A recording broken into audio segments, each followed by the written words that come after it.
Allez, c'est l'heure de la chronique économie en ce 1er janvier 2024. La France serre un peu plus la vis sur le contrôle des investissements étrangers. Bonjour Christophe Dansette. Bonjour et bonne Bonne année. année, bonne Bonne année année à vous. 2024. Cette mesure, elle avait été annoncée il y a 6 mois et elle entre en vigueur aujourd'hui. Oui, dans la ligne de mire du Trésor public, les activités de transformation et d'extraction de matières premières critiques, le lithium, le nickel notamment, des matières premières qui deviennent essentielles pour les technologies bas carbone et notamment, évidemment, pour le grand secteur des voitures électriques.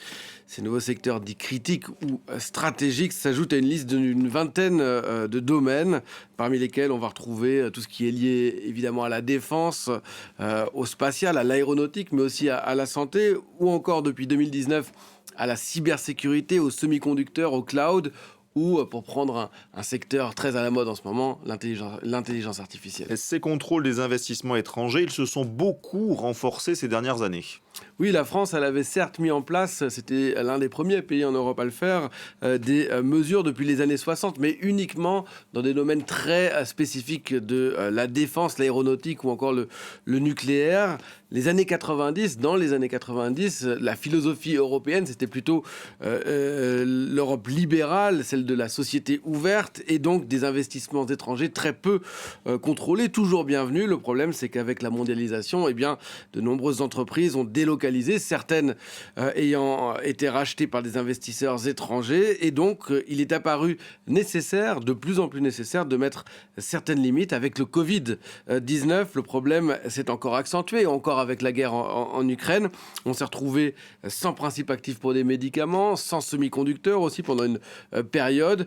Et donc, le gouvernement a mis en place un certain nombre de mesures pour renforcer les contrôles, les secteurs dits stratégiques, dans le but de protéger notre souveraineté ou encore nos intérêts fondamentaux, selon les mots de Bruno Le Maire. Et concrètement, comment ça se passe ces contrôles ?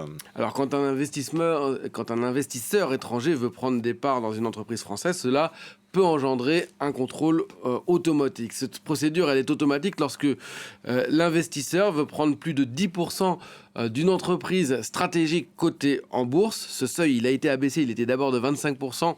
Il a été abaissé provisoirement après le Covid à 10%, mais le décret qui entre en vigueur aujourd'hui pérennise ce seuil de 10%. Pour les entreprises qui ne sont pas cotées, les entreprises stratégiques qui ne sont pas cotées, c'est au-delà de 25% des parts et des droits de vote. Ainsi, en 2022, il y a eu 325 contrôles au total. Plus de la moitié des opérations ont été interdites. On voit ici le chiffre, 194 opérations interdites. Seules 61 ont été autorisées sans restriction. Et en 2023, il y a eu encore un certain nombre de contrôles et encore un certain nombre de vétos posés par Bercy, en particulier le rachat la tentative de rachat au mois d'octobre de deux fabricants de robinetterie, Vélan et Sego, par une entreprise américaine. Un rachat qui n'a pas eu lieu après le veto de Bercy. Est-ce que cela signifie que la France veut limiter les investissements étrangers ? Alors non, au contraire. Il faut savoir que la plupart des pays dans le monde ont des mécanismes de contrôle. C'est le cas de la Chine, qui contrôle énormément, qui investit beaucoup, et contre qui on veut se protéger, mais qui contrôle beaucoup. Les États-Unis aussi.